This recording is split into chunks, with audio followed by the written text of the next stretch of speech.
God is saying, America, you will lose all your freedoms and you will lose your right to speak. So this thing where everybody needs to have an opinion, everybody needs to tweet, forget about that. You will flee from your homes and you will go and hide in the forest and you will hide in the fields in order to escape the overreach of the government. Please listen. Loss of freedom is coming. Loss of travel rights. No longer able to go where you want, but you will live where the government tells you to. People will be assigned to a location and will be strongly discouraged from moving. At first, it will only be a recommendation, quote fingers, not to move. But then the laws will strengthen until it becomes illegal to move. People will be forcibly prevented from going outside of the places where they are. That is a dormitory city. A 15-minute city, you call it. But in truth, it is just a dorm where people will be made to live under a single uniform agenda of conformity to the New World Order. The right of movement will be seriously curtailed in favor of very limited dwelling places where people will be told that all their needs will be met there, so there's no need to go further. Self-contained units will be built, and people will be told, live within your means according to the money that is assigned to you.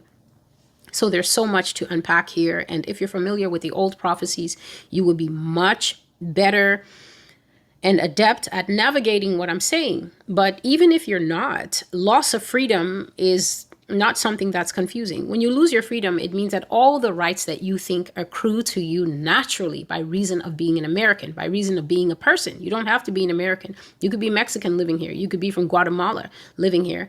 But when you hear loss of freedom is coming, that means that automatically you know that certain measures will be put in place so that you do not feel as free to move and maneuver as you naturally would be under the auspices of the laws and the Constitution of the United States. For instance, loss of travel rights. You may be new here and you're wondering, how on earth can anyone stop my travel rights? By giving you carbon credits, by giving you a carbon credit score, by automatically tagging it to your identity and telling you that your carbon credit allowance for this month is 30. Now, if your mother lives in Wichita and you live in New York, you know that it's going to take more than 30 carbon credits for you to get to her. If a carbon credit equals half a mile, or let's be generous, one carbon credit is a mile. Is it 30 miles away from New York City to go see your mom where she is? Is it 30 miles away to go see your mom in Seattle if you were to drive?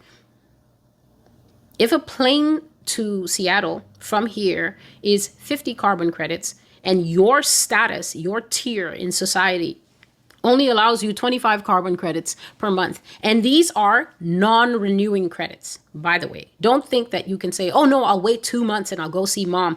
25 in May and 25 in June means that July 1st, I can book a ticket with my 50 credits.